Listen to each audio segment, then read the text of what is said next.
শেষ হলো অপেক্ষার পালা, শুরু হলো বাজারের প্রথম পাকা আম বাজারে পাঠানোর প্রক্রিয়া। ৫ মে সোমবার সাতক্ষীরায় আনুষ্ঠানিকভাবে দেশি জাতের পাকা আম সংগ্রহ শুরু হয়েছে। সর্বপ্রথম বাজারে পাওয়া যাবে গোবিন্দভোগ আর গোপালভোগ সহ কয়েকটি প্রজাতির আম।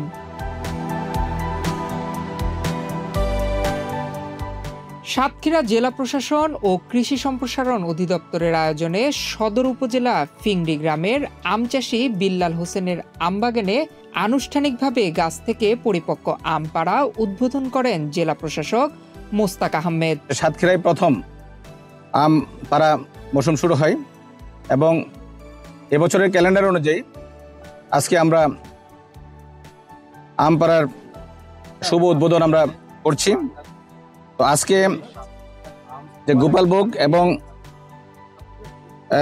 গোবিন্দভোগ আম আজকে আমরা ক্যালেন্ডার অনুযায়ী আজকে আমাদের শুরু হচ্ছে আজকে ৫ মে এবং হিমসাগর শুরু হবে ২০ মে থেকে এবং ল্যাংড়া আম শুরু হবে ২৭ মে থেকে এবং আম্রপালি ৫ জুন থেকে। জাতভেদে পরিপক্ক হওয়ার সময় অনুযায়ী আম পাড়া ও বাজারে পাঠানোর সময়সূচি নির্ধারণ করে দিয়েছে জেলা প্রশাসন। অসাধু কোনো ব্যক্তি নির্ধারিত সময়ের আগে আম পেড়ে কেমিক্যাল মিশিয়ে বিক্রির চেষ্টা করলে তার বিরুদ্ধে নেওয়া হবে কঠোর ব্যবস্থা। সাতক্ষীরাবাসীকে অনুরোধ করব যে আমাদের যে ক্যালেন্ডার, সেই ক্যালেন্ডার অনুযায়ী আপনারা বাজার থেকে আম ক্রয় করেন, আপনারা আম খান। কারণ সাতক্ষীরার আম কিন্তু আসলে যে বিখ্যাত, বিশেষ করে হিমসাগর আম সাতক্ষীরা তথা বাংলাদেশের অনন্য আম, যেটা সারা পৃথিবীতে রপ্তানি হয়। আমরা উদ্যোগ নিয়েছি যে সাতক্ষীরার আম যেন যথাযথভাবে চাষ করা হয়, যথাযথ সংরক্ষণ করা হয় এবং যথাযথভাবে আপনার বাজারজাত করা হয়। আমরা এখানে মোবাইল কোড অব্যাহত রাখবো যাতে কোনো ক্রমেই কোনো আমে কেমিক্যাল বা বিষ মিশ্রিত না করা হয়। আমরা এই অভিযান আমাদের সারা সাতক্ষীরা জেলায় অব্যাহত থাকবে। এখানে কৃষি বিভাগ, আমাদের প্রশাসন পক্ষ থেকে, পুলিশ বিভাগ, সবার পক্ষ থেকে আমরা সেই উদ্যোগ আমরা গ্রহণ করেছি এবং এটা অব্যাহত থাকবে। সাতক্ষীরার সুলতানপুরের বড় বাজার সহ বিভিন্ন হাটবাজারে প্রচুর পরিমাণে গোবিন্দভোগ, গোপালভোগ, গোলাপখাস, ক্ষীরসরাই সহ নানা জাতের বৈচিত্র্যময় আম ভরে গেছে। বছরের শুরুতেই বাজারে আম ওঠায় চাহিদাও বেশি, তাই দামও অনেক চড়া। দেশের বিভিন্ন জেলা থেকে আম কিনতে ব্যাপারী ও অনলাইন ব্যবসায়ীরা এসেছেন এখানে। রাজশাহী থেকে সাতক্ষীরা আসছি আম কেনার জন্য। আজকে বছরের প্রথম দিন, যার কারণে হয়তো বা একটু দাম চড়া। ১৮০০ থেকে ২২০০ টাকা এরকম গোবিন্দভোগ এবং গোপালভোগ বেচে কেনা হচ্ছে মনে হচ্ছে। আমি নাটোর থেকে আসছি সাতক্ষীরাতে আম কেনার জন্য।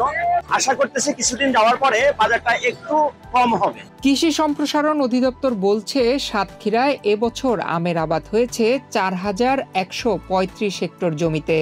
বড় ঝড় ও শিলাবৃষ্টির মতো প্রাকৃতিক দুর্যোগ না হলে এবছর ৬০০ কোটি টাকারও বেশি আম বাজারজাত করতে পারবেন সাতক্ষীরার কৃষকরা। তো আমরা দেখেছি মাত্র ২৫ থেকে ৩০ দিনে আমাদের সাতক্ষীরা জেলাতে প্রায় ৪০০ থেকে ৬০০ কোটি টাকার একটা বাণিজ্য হয়ে থাকে। আমরা মনে করছি এটা দ্বিগুণ করা সম্ভব। আমরা সবার সহযোগিতা চাই। প্রতি বছরের মতো এবছরও গোপালভোগ, গোবিন্দভোগ, হিমসাগর, ল্যাংড়া ও আম্রপালি আম ১০০ মেট্রিক টনের অধিক যুক্তরাজ্য, ব্রিটেন, ইতালি, ফ্রান্স, সৌদি আরব সহ বিভিন্ন দেশে রপ্তানি হবে।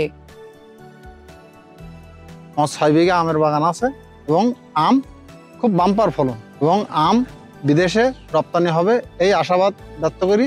৫ বিঘার আম বাগান আমার আছে। ৫ বিঘার খরচ হয়েছে ১.৫ লক্ষ টাকা। এখানে লাভ হবে প্রতি বিঘায় ৫০ থেকে ৬০,০০০ টাকা। আমার আম বিষ মুক্ত এবং ফরমালিন মুক্ত। এই আম আমি বিদেশে পাঠাই। নয়ন বিশ্বাস, বাংলাদেশ প্রতিদিন।